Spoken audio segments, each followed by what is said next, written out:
Hi, Mike DePung here, and once again, I'm meeting with you on Spirit Hill, a place where we engage with Spirit for healing in love and light. I want to be careful and accurate as I can be today about what I'm going to say. It's a continuation of yesterday.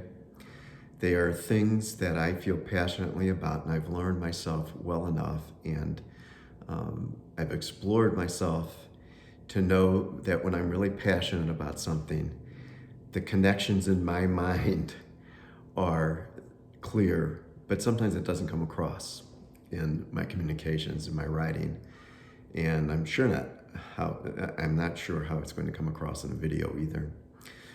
But it has to do with this whole aspect of our relationship as human beings to the environment and to one another, and they're connected.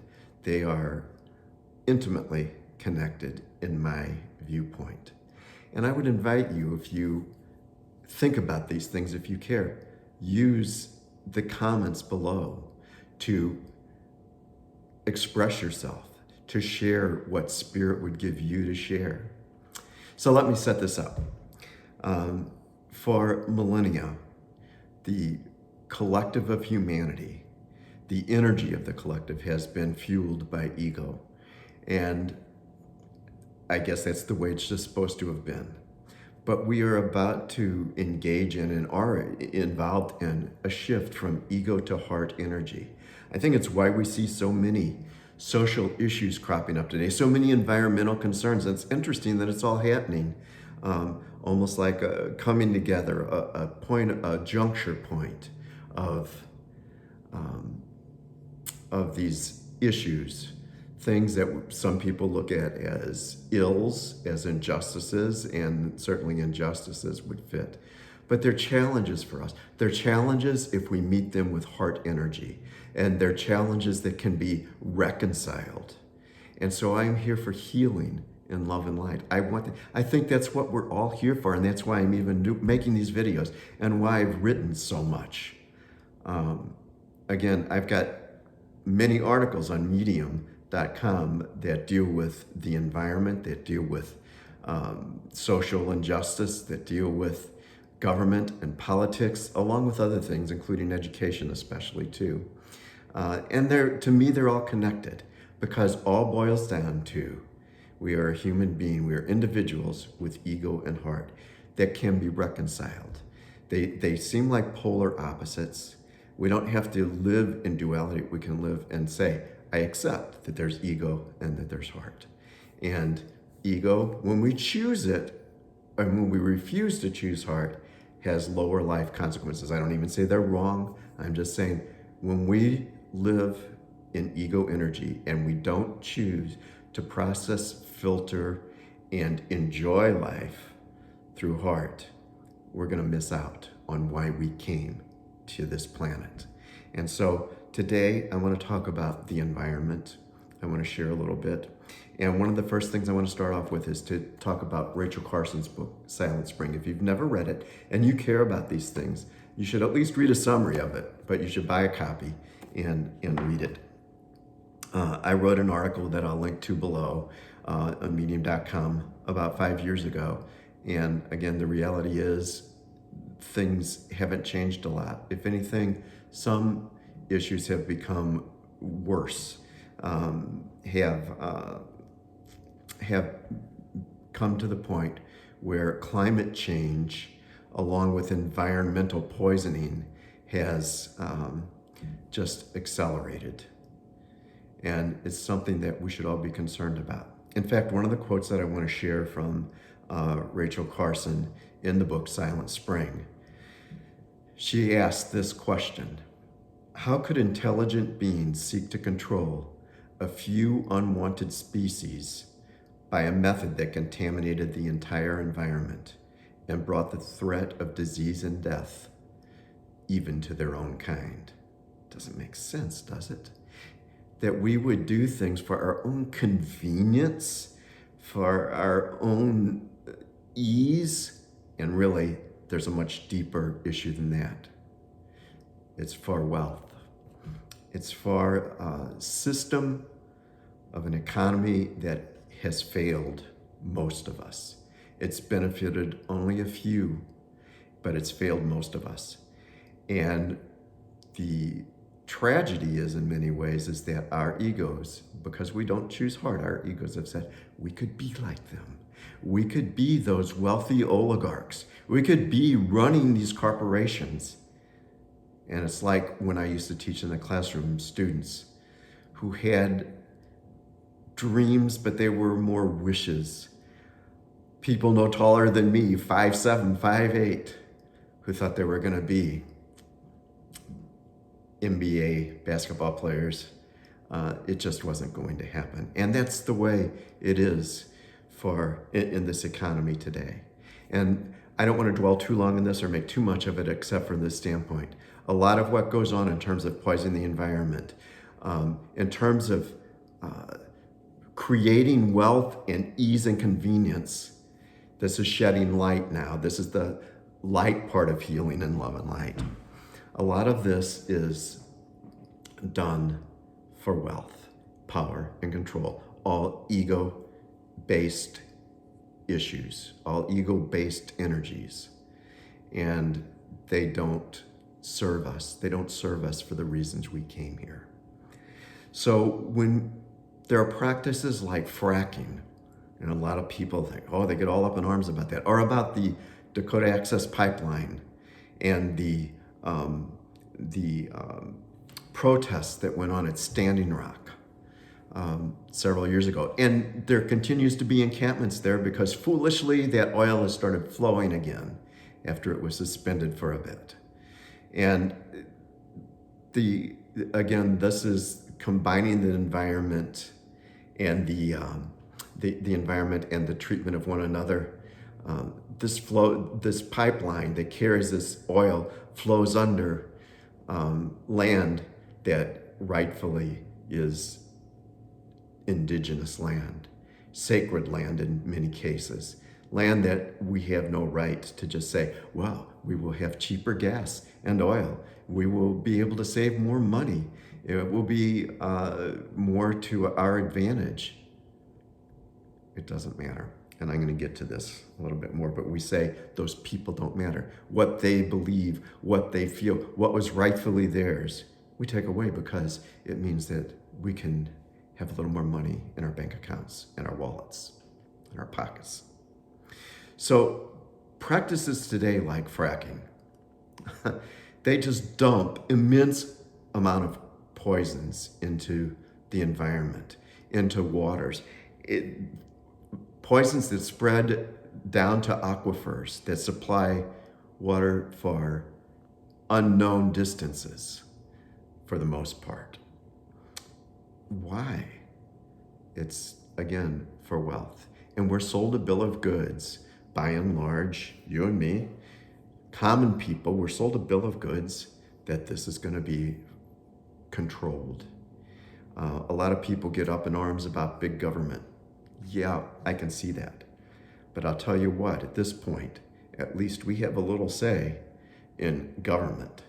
When it comes to corporations and believing them, the only thing that controls them by and large is the profit motive. It doesn't matter who gets hurt. It doesn't matter whose rights are destroyed. It doesn't matter what happens to the environment. They can say it does, but ultimately, not much is being done. But again, there's a shift going on. So this isn't all darkness. There's a shift going on, and some companies are becoming more environmentally conscious. But the reality is, some practices like dependence on fossil fuels needs to cease because there are other ways. The continued use of plastics needs to cease because there are other ways. Does it mean that our lifestyles will be different? Does it mean that communities will be different? Does it mean that transportation will be different? Yes, it means that a lot of things will be different. The question is, what are we here for? Why do we want to be here? We want to be here for the things of heart, for the things of love and joy and peace, for issues of, for emotions and feelings of community, of engaging together in creative, innovative concepts that can make a difference, but to just be happy. And I'm telling you now, those of you who are listening, to destroy what this earth, what Mother Earth has provided, what we originally co-created as spirit, to destroy it for ego that we needed to come here and live, is foolishness. It will result in living and experiencing lower life frequencies. I think we're at a juncture. I wrote a sentence earlier today, and I want to just read it, that humanity is at a juncture where both the environment and society are crying, almost literally, sometimes literally crying, for a reconciliation of the challenges that have been dealt with in ego energy for millennia, at the collective level at least. And we want now, there's this shift going on to heart energy to fuel our progress, to be the source of our collective energy.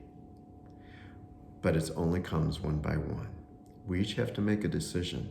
And I'm asking you, if you're considering decisions, or if you've made it, again, share here below. You can share this. Now,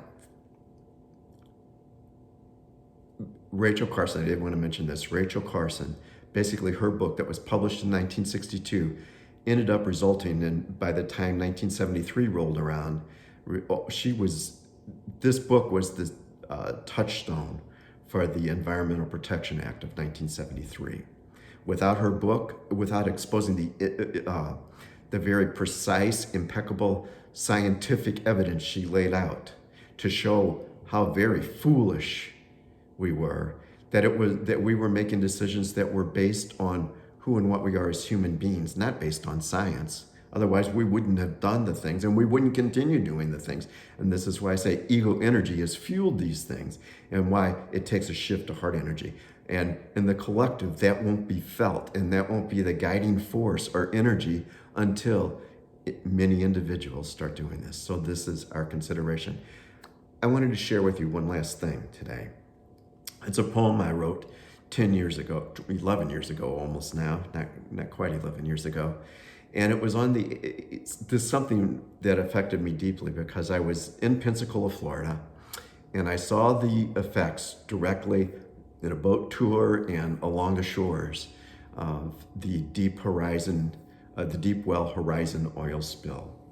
And all kinds of reasons were given for that. But you know what? This is the kind of thing, the kind of incident, and many have happened since then, that says, if we care about Mother Earth, if we care about one another, we'll simply stop with these kinds of foolish endeavors. And it's a spiritual issue, really. It's not an economic issue.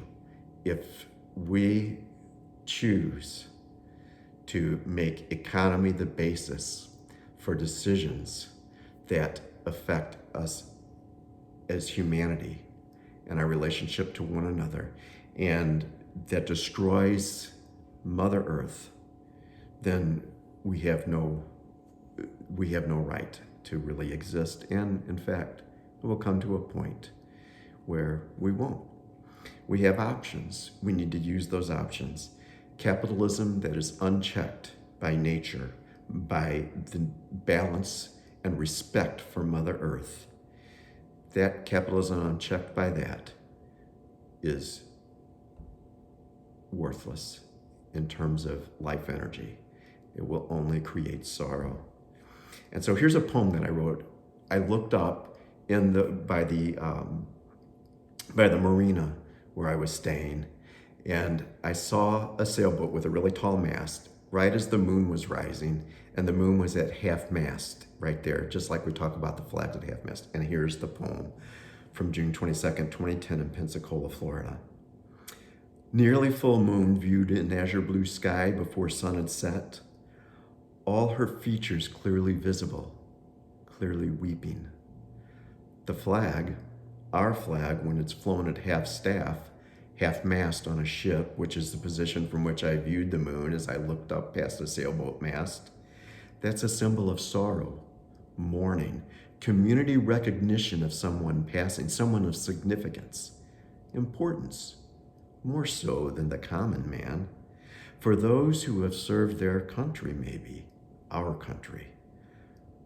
The moon, our moon, not just America's, grieved this day as she stared in horror, mouth agape, at her waters she so faithfully controls, waters of the Gulf of Mexico, waters of southern coastal United States, our states, appropriately salty waters, now being raped. The vicious, belching, bellowing black gush of appropriately named crude oil, spewing, violently forcing its destructive blobs and blankets of life-destroying gunk on this majestic milieu of marine flora and fauna. She, Moon, could not respond with frenetic action like that which she viewed with her silvery face of the buzzing cleanup engaged in by tiny man. She could only do 3 things, 2 of which she performs rather flawlessly, and the third she awkwardly and silently conveys.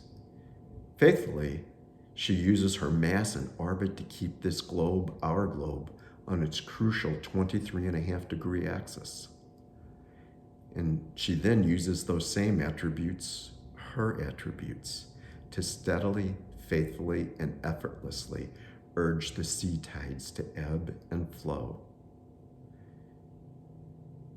Neither natural nor effortless, though, are the silent sobs with which she now convulses, expressing the destruction and loss which people, we people, have caused her to witness.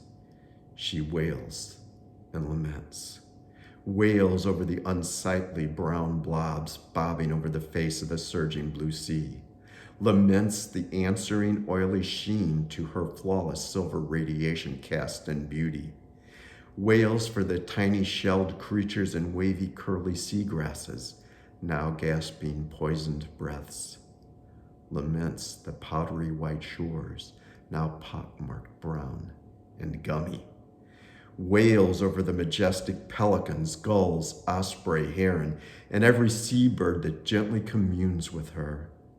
All those threatened now with the greasy, flightless end or a perplexing, gnawing hunger. Laments the little fish, the dolphins, the turtles, the rays, the crustaceans, so many creatures, puzzled at the noxious, smothering net now enclosing and settling upon them, around them, the cycle of life disrupted by this unnatural death. And through the salty and now oily tears of her devastated domain, she cries with the undulating sea surface, "Not I, not I, not I, not I. Did this, did this, did this, did this." And the waves answer, "Who did? Who did? Who did? Who did?" And what do we humans say? Moon glows at half-mast over the sea. We have a decision to make. Do we want healing in love and light? Do we want that for ourselves personally and all the issues that come into play? Because when you look into a mirror, as I talked about a couple weeks ago, when you look through your eyes, behind your eyes, to the real you staring back, that's your heart. How do you want to live? What do you want to enjoy? Who are you really? Your spirit. You're a human being flavored by whoever you are, whatever you are. You're a human being. But you're spirit.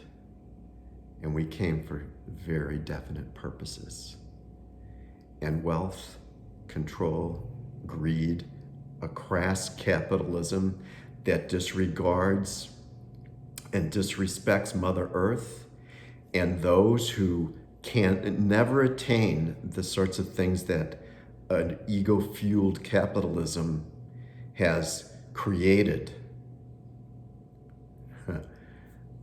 Those things are not why we came. So I leave you with this. It's a little over 20 minutes now. Please, if you feel anything in this, if you're looking, exploring yourself, exploring your own heart, if you're wondering about how to continue healing in love and light, let's talk about it together. Comment below and we'll deal with it. And thank you for being here. See you next time.